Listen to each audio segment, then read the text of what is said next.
আসলে মানে প্রেম বিষয়টা এমন একটা সাবজেক্ট যার শুরু কিংবা শেষ ঠিক কথায় বলে ব্যাখ্যা করা যায় না। সম্ভবত এটা একটা অনুভূতি। স্বাতী বলছিলেন প্রেমের শুরু বিশেষত পদাবলী সাহিত্যে প্রেমের শুরু পূর্বরাগ থেকে। ঠিকই, রতের্যা সঙ্গমাৎ পূর্বং দর্শন শ্রবণাদিজা তয়রন্মূলতই প্রাজ্ঞই পূর্বরাগ সউচ্চতে। অর্থাৎ মিলনের পূর্বে যখন আমরা পরস্পরকে দেখছি বা পরস্পরের কথা শুনছি, তখন তার সম্পর্কে নায়ক নায়িকার যে আকর্ষণ অনুভূত হচ্ছে সেটাই পূর্বরাগ হিসাবে বিজ্ঞজনেরা বলছেন। বিজ্ঞজনেরা এটাও বলছেন পূর্বরাগ দুরকম, দর্শনজাত পূর্বরাগ এবং শ্রবণজাত পূর্বরাগ। দর্শনজাত পূর্বরাগ 3 রকম এবং শ্রবণজাত পূর্বরাগ 5 রকম। আমি অত গভীরে যেতে চাইছি না, বিষয়টা আমি খুব অত ভালো বুঝিও না।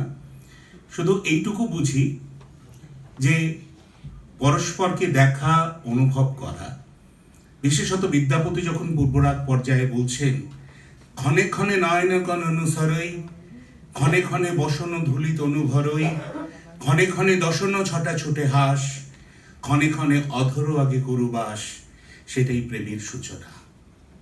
কৃষ্ণ বাঁশি বাজাচ্ছেন, রাধা কদম গাছের তলায় দাঁড়িয়ে আঙুল দিয়ে মাটি খুঁড়ছেন, তার ঠোঁটে একটুখানি স্মিত হাসি দেখা যাচ্ছে, তার অঙ্গের বসন স্খলিত হচ্ছে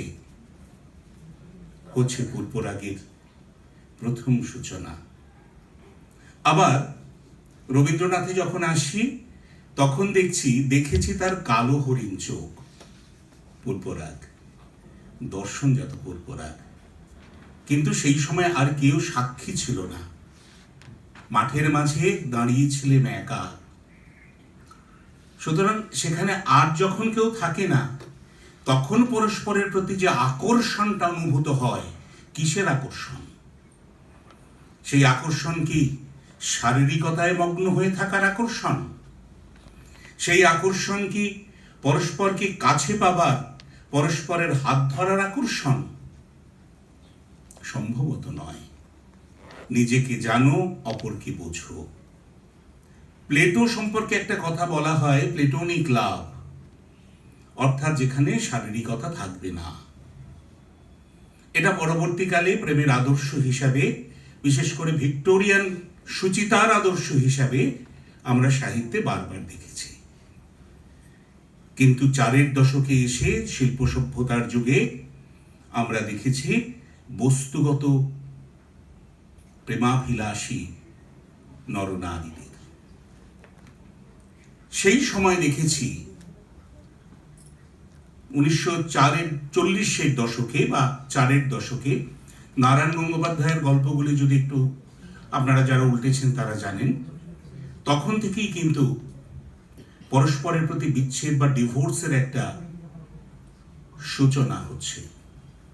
তার আগে কিন্তু এই শব্দটার সঙ্গে আমরা পরিচিত সেভাবে ছিলাম না। তখনই এক নারী বিবাহিত জীবনেও অন্য পুরুষের প্রতি আকর্ষণ বোধ করছেন। কিসের জন্য? আসলে আমার যেটা বারবার মনে হয়েছে, আমাদের ধৈর্যটা অত্যন্ত কমে গেছে বলে আমরা একসঙ্গে সবকিছু চাইছি। বার্নার্ড শ বলছেন না যে আমি কেন এক পুরুষকে ভালোবাসতে পারবো না, আমি কেন দ্বিতীয় পুরুষকে বিবাহ করতে পারবো না, আমি কেন তৃতীয় পুরুষের সন্তান ধারণ করতে পারবো না? তাহলে কি সেটা প্রেম নয়? আমরা গৃহদাহতে কি দেখছি? আমরা ঘরে বাইরেতে কি দেখছি? সেটাও তো রবীন্দ্রনাথ লিখছেন, সেটাও তো শরৎচন্দ্র লিখছেন। তাহলে প্রেমকে ওইভাবে ব্যাখ্যা করা যায় না। প্রেম একটা অনুভূতি।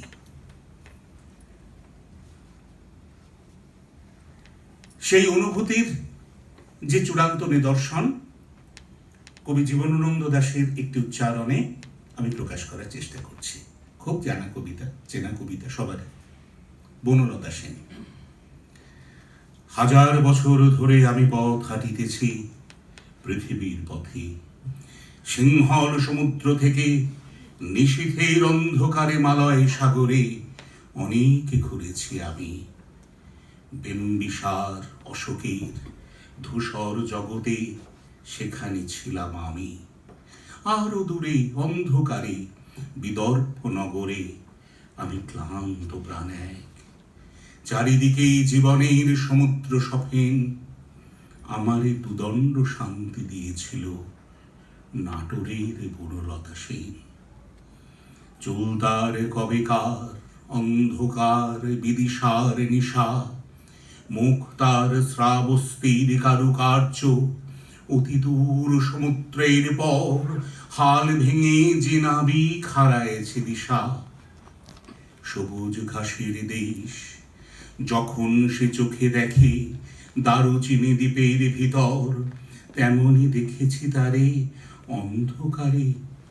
বলেছে সে, এতদিন কোথায় ছিলেন? পাখির নিড়ের মতো চোখ তুলে নাটোরের বনলতা সেন। সমস্ত দিনের শেষে শিশিরের শব্দের মতন সন্ধ্যা আসে। ডানার রৌদ্রের গন্ধ মুছে ফেলেছি।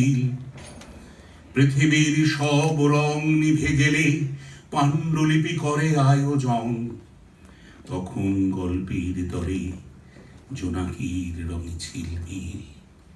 সব পাখি ঘরে আসে, সব নদী ফুরায় এ জীবনের সব লেনদেন। থাকে শুধু অন্ধকার, মুখোমুখি বসিবার বনলতা সেন।